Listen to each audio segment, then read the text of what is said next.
Magandang umaga mga kababayan. Nandito tayo ngayon sa Kalinan sa may TBS. Sa TBS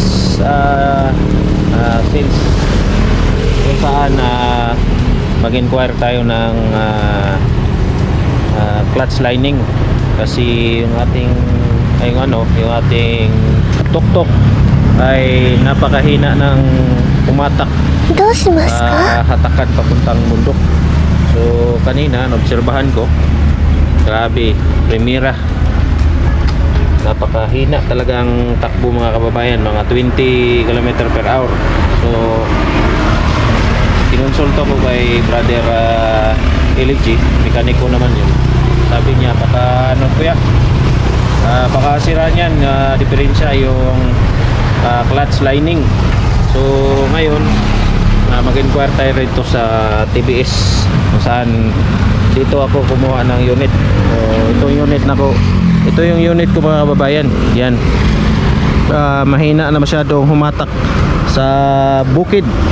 Kanina may karga akong mga tao, lima na tao. Napansin ko talaga mga kabayan na kailangan na talaga ng palitan ng clutch lining ng ating TBS. So mag-inquire tayo sa loob kung may available at mag-inquire tayo kung magkano ang magkano yung yung clutch lining, kasi para pabalik yung power ng makina natin. So nandun siya yung ating motor. So pasok tayo dito mga kabayan para mag-inquire sa ating TBS lining.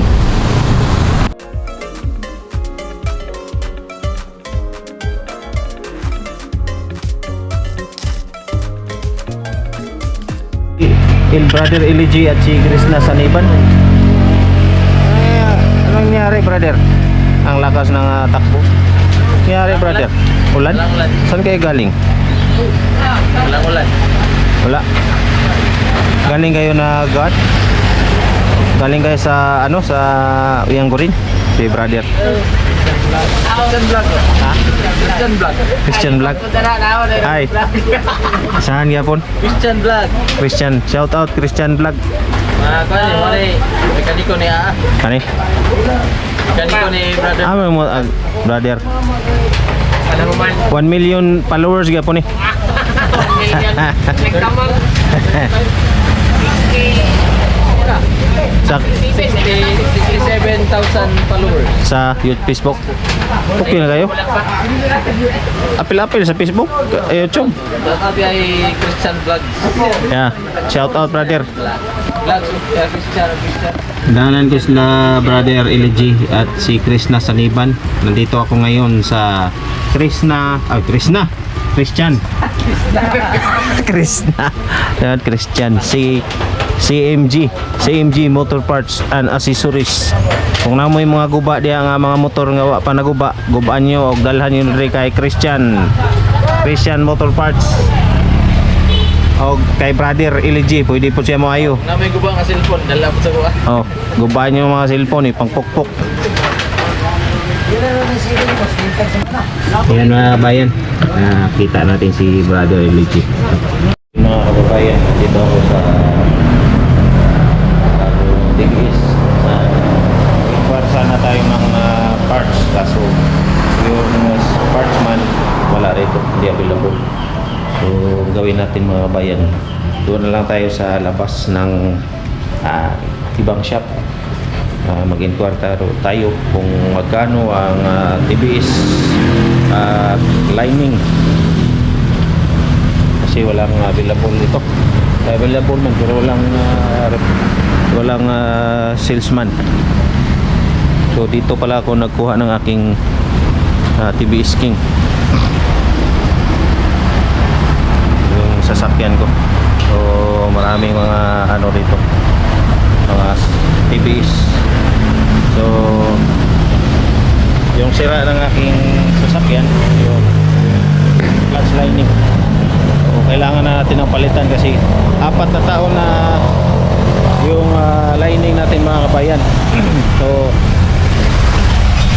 pa tayo ng ibang tindahan at mag-inquire na doon kung magkano ang clutch lining o at ano pang mga parts nito.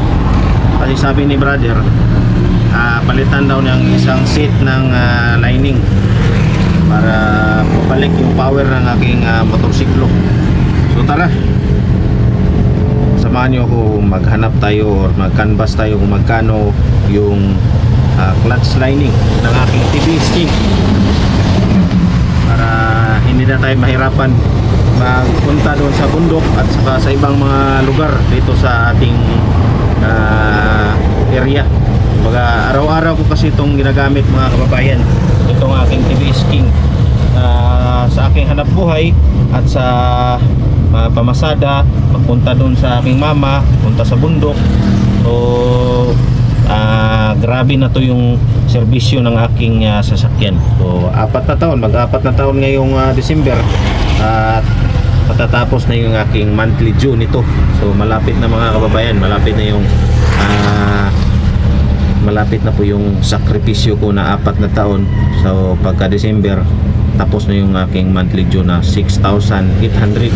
So ilang buwan na lang, mga 7 buwan na lang o 8 buwan para matapos na yung aking TV. So ang problema ko ngayon, itong yung hindi masyadong mabilis yung takbo pag sa mataas na tuktok ng bundok. Kaya problema nito, clutch lining. Tara mga kababayan, samahan niyo ako. So may mga kababayan, nandito ako sa shop sa Kalinan. So nandito si Kuya.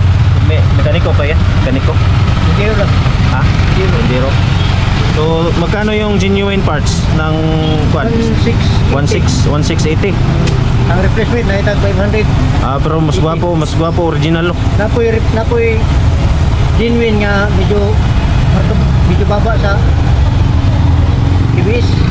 Sa wiki sa Yamaha genuine niya. Sa gada ni, sa kara ni. Pero katong original gani 16. Katong lang gwapo original. Yung mga kababayan 1,680 yung genuine parts ng clutch lining. Kung sa pay palito na ko na, kung mapalitan na ko na. Ha? Babsil. Tagpila pang babsil. Gasket. Gasket. Tama ikon. Individual na. Sa gatos lang. Kunya i-change oil po no. 2 litro tapos maura. 74 ang litro sa oil niya. So maura to. Oil filter po. Oil filter. So gasto ko mga 2.5 ba na mga anak. Mga 2.5 no. Mekaniko pa. Ito gamer. Pila libo ra na? Kana madisa ko ka presyo na mekaniko mo presyo. Mga sa kalibo po. Wala ra po. Wala ra. Mga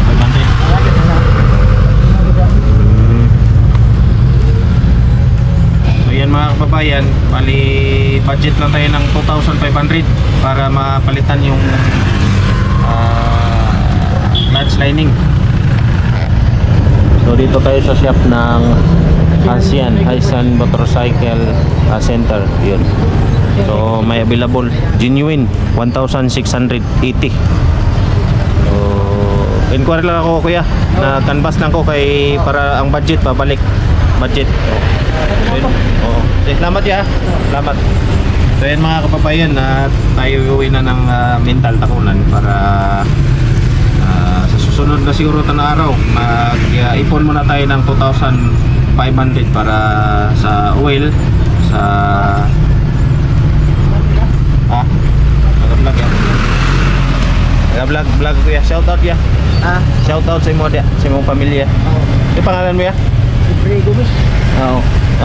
Salesman at marunong din siya sa mga parts. Kaya sa kanya ako nag-inquire.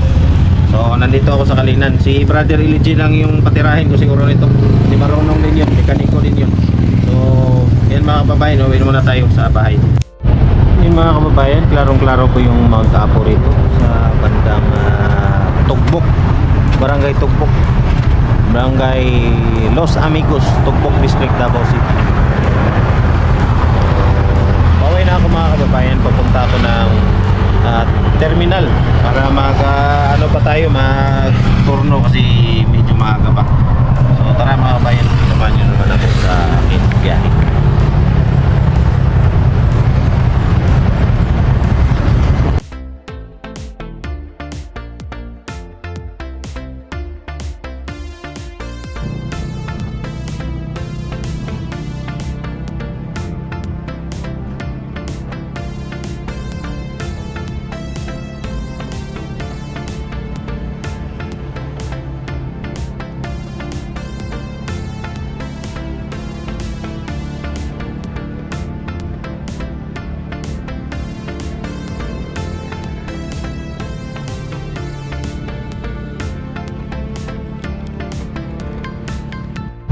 So mga kababayan, nandito na tayo sa bandang Mintal.